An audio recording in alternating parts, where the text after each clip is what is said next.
اب ایک مثال سمجھو، سب سے بڑا مسئلہ آپ کے برمنگم میں بہت ہوگا، جو دوسرے بھائی آپ کو آگے چھیڑتے ہیں اور آپ کو کبھی بخاری شریف دکھاتے ہیں اور ہمارے لوگ بیچارے ان کے پاس جواب ہوتا نہیں ہے،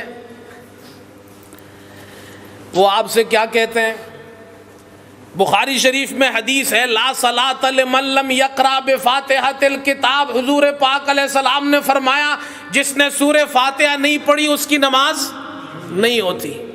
بولو یہ حدیث سچی ہے، بولو حدیث سچی ہے، ہم مانتے ہیں۔ اب ہم ان سے کہتے ہیں دیکھو مسئلہ ہے امام کے پیچھے سورہ فاتحہ پڑھنے نہ پڑھنے کا، مسئلہ کتنا ہے؟ ایک۔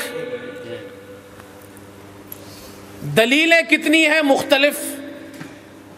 قرآن پاک میں اللہ تعالیٰ فرماتے ہیں وَإِذَا قُرِئَ الْقُرْآنُ فَاسْتَمِعُوا لَهُ وَأَنصِتُوا، جب قرآن پڑھا جائے تو خاموش رہو اور سنو۔ حدیث کہتی ہے لا صلاۃ لمن لم یقرأ بفاتحۃ الکتاب۔ دوسری حدیث مسلم شریف میں ہے، ابو موسیٰ اشعری رضی اللہ عنہ فرماتے ہیں حضور پاک علیہ السلام نے بین لنا سنتنا وعلمنا صلاتنا، آپ نے ہمیں نماز پڑھنے کا طریقہ سکھایا۔ فرمایا جب تم میں سے کوئی آدمی نماز تم پڑھنا چاہو تو فرمایا تم میں سے ایک آدمی امام بن جائے، وَلْيَؤُمَّكُمْ أَحَدُكُمْ اقیموا صفوفکم، صفے بناؤ، تم میں سے ایک امام بن جائے۔ فَإِذَا كَبَّرَ فَكَبِّرُوا، جب امام اللہ اکبر پڑھے تو تم اس کے پیچھے اللہ اکبر پڑھو۔ وَإِذَا قَرَأَ فَأَنصِتُوا، اور جب وہ تلاوت کرے قرآن پڑھے تو پھر تم خاموش رہو۔ اب یہ مسلم شریف کی حدیث ہے، وہ پہلی والی حدیث کہاں کی ہے؟ بخاری شریف کی۔ اور قرآن کیا کہتا ہے؟ خاموش رہو۔ مسلم شریف کی حدیث کہتی ہے خاموش رہو، بخاری شریف کی حدیث کیا کہتی ہے؟ بولو بھائی، کہاں کہاں پڑھو، کہاں کہاں پڑھو؟ بخاری شریف کی حدیث تو یہ کہتی ہے کہ نماز ہوتی نہیں بغیر فاتحہ کے، یہ بخاری شریف کی حدیث کہاں ہے کہ تم امام کے پیچھے پڑھو؟ میری بات نہیں سمجھے؟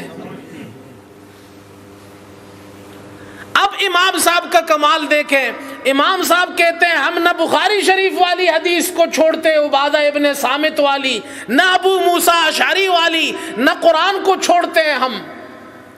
امام صاحب کا کمال دیکھیے، خدا کی قسم اگر آپ کو فقہ حنفی سمجھ میں آ گئی تو آپ کو دنیا کے کسی اور چیز میں مزہ ہی نہیں آئے گا، میں دعوے سے کہتا ہوں آپ کو۔ امام صاحب یہ کہتے ہیں نمازیں دو قسم کی ہیں، ایک انڈیویجول انفرادی نماز اور ایک جماعت کی نماز۔ انڈیویجول نماز اور جماعت کی نماز، جب آپ اپنی نماز پڑھتے ہیں سورہ فاتحہ پڑھتے ہی نہیں پڑھتے؟ بولو بھائی۔ اور جب امام نماز پڑھاتا ہے امام سورہ فاتحہ پڑھتا ہی نہیں؟ بولو۔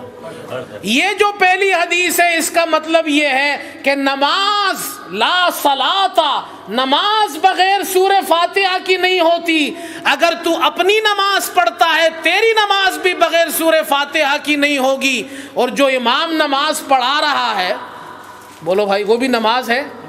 ایک امام نماز پڑھاتا ہے، پیچھے 500 آدمی نماز پڑھتے ہیں، یہ ایک نماز ہے یا 500 نماز ہے؟ بولو بھائی۔ ایک امام کے پیچھے 1000 آدمی کھڑے، ایک نماز ہے 1000 نماز ہے؟ حرم شریف میں امام صاحب نماز پڑھا رہے، 1 ملین آدمی پیچھے کھڑے، ملین نماز ہے یا ایک نماز؟ نماز ایک ہے نا، تو ایک نماز میں ایک رکعت میں کتنی فاتحہ ہوگی؟ ایک، تو امام پڑھ رہا ہے نا۔ نہیں سمجھ میں آئی بات؟ سورہ جمعہ کی آیت فَإِذَا قُضِيَتِ الصَّلَاةُ، ہاں، فَإِذَا قُضِيَتِ الصَّلَاةُ۔ دیکھو قاری صاحب، حضرت خیری صاحب نے ماشاءاللہ عمدہ نقطہ بیان کیا، اللہ جزائے خیر دے۔ دلیل جو میں نے عرض کی کہ امام کی نماز جو ملین آدمی پیچھے پڑھ رہے ہیں ایک ہے یا ملین نمازیں؟ اور دلیل اب کا خیری صاحب کی سنیے، جب سورہ جمعہ میں اللہ تعالیٰ نے فرمایا اے ایمان والو اذا نودی للصلاۃ من یوم الجمعہ، اور جمعے کی نماز اکیلے اکیلے پڑھتے ہیں امام کے پیچھے؟ اور اللہ تعالیٰ نے فرمایا فَإِذَا قُضِيَتِ الصَّلَاةُ، جب جمعے کی نماز، یہ نہیں فرمایا نمازیں. واہ واہ خیری صاحب،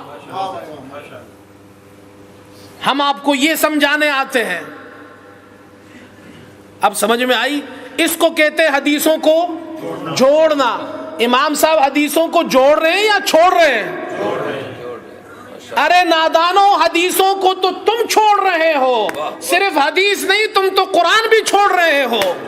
میں تمہیں دعوے سے کہتا ہوں وَإِذَا قُرِئَ الْقُرْآنُ، مسلم شریف کی روایت وَإِذَا قَرَأَ فَأَنصِتُوا، اور بخاری شریف کی روایت لَا صَلَاةَ لِمَن لَّمْ يَقْرَأ.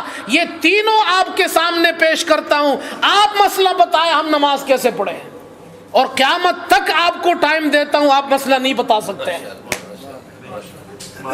ہم جب امام صاحب کے پیچھے پڑھتے ہیں تو بڑے اطمینان سے پڑھتے ہیں کہ امام صاحب نے مسئلہ حلوہ کر کے سامنے رکھ دیا کہ قرآن مت پڑھو.